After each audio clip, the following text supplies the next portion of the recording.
नमस्कार दोस्तों, वन गुरुजी YouTube channel पर आप सबका बहुत बहुत हार्दिक स्वागत है। आज का जो विषय है वो विषय है हमारा पाइल्स के ऊपर। आयुर्वेद चिकित्सा तो हम करते ही हैं पाइल्स की, मगर तंत्र में भी पाइल्स को दूर करने के बहुत सारे उपाय बताए गए हैं। तो हम ये समझ लें कि पाइल्स को तंत्र में किस प्रकार दूर किया जाता है और पाइल्स होता क्या है, पहले तो समझें आप। पाइल्स को बोलते हैं हम बवासीर। बवासीर दो प्रकार की मानी गई है। पहली बवासीर खूनी और दूसरी बादी। कोई लोग इसको 3-4 प्रकार की बता देते हैं कि गोदाद्वार के अंदर तक मस्से होना, 1 वली में, 3 वली में, ऐसे। तो ये जो पाइल्स है, जो पाइल्स की बीमारी है, इसको दूर करने के लिए तंत्र में बहुत सारे सुगम मार्ग बताए गए हैं। और वाकई में अगर व्यक्ति अपने खान पान को सही रखता है और तंत्र का प्रयोग करता है तो वो पाइल्स की बीमारी हमेशा के लिए ठीक भी हो जाती है। तो आइए मैं आपको आज पाइल्स के लिए तंत्र में औषधि के माध्यम से किस प्रकार पाइल्स को हम दूर कर सकते हैं ये बताता हूँ आपको। पाइल्स को मिटाने के लिए जिस औषधि की हमको आवश्यकता है उस औषधि को बोलते हैं कृष्ण धतूर, काला धतूरा। यदि आपको उसको देखना है तो आप नेट पर जब लिखेंगे काला धतूरा तो एक नीलाभ वर्ण का, डार्क नीला बैंगनी कलर का फूल का एक धतूरा आता है।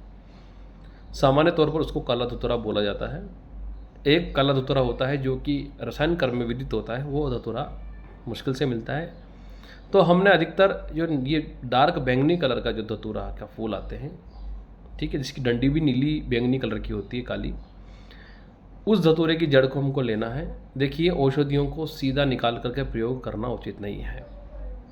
औषधियों को तंत्रोक्त मार्ग से, विधि विधान से निमंत्रण देना, उनको नोता दे करके लाना और फिर उसका उपयोग करना, तभी औषधियाँ फलीभूत होती हैं। तो हमको करना क्या है, किसी भी रवि पुष्य नक्षत्र में या किसी भी पुष्य नक्षत्र में उसके एक दिन पूर्व, जैसे मान लीजिए कल रवि पुष्य है तो शनिवार को संध्या समय सूर्य अस्त से पहले पहले 1 लोटा जल, थोड़ा चावल पीला वाला, हल्दी में पीला कर लीजिए, 1 मूली का तागा, 1 का सिक्का, 2 अगरबत्ती।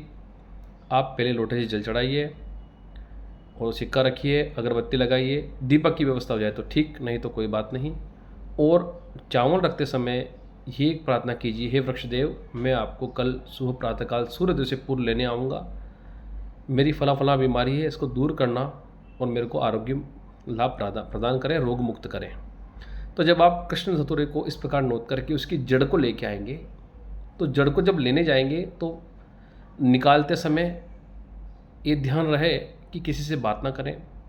जब जड़ को निकाल लें तो जब घर पे आने लगे तो पीछे मुड़ के ना देखें, रास्ते में कोई रोके तो ना रोकें, बातचीत ना करें। ये सब काम सुबह प्रातःकाल का है। ला करके शुद्ध गंगा जल से धो करके उसके 21 टुकड़े कर लीजिए।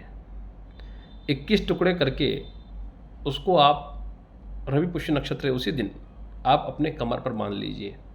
आप धीरे धीरे देखेंगे जैसे जैसे वो जड़ें सूखती जाएगी और अपना जो पाइल्स है, जो बवासीर की बीमारी है, वो धीरे धीरे यदि बादी का मस्सा है तो वो कम होता चला जाएगा। खूनी पाइल्स तो 1-2 दिन में बंद हो जाता है। तो इस प्रकार से आप देखेंगे तो धीरे धीरे पाइल्स ठीक होता जाता है और रोगी जो है रोग मुक्त होता चला जाता है। कृष्ण धतूरा अपने आप में साक्षात भगवान शिव का प्रतीक है। भगवान शिव की दी हुई हर औषधि पाइल्स को दूर करने में सक्षम है।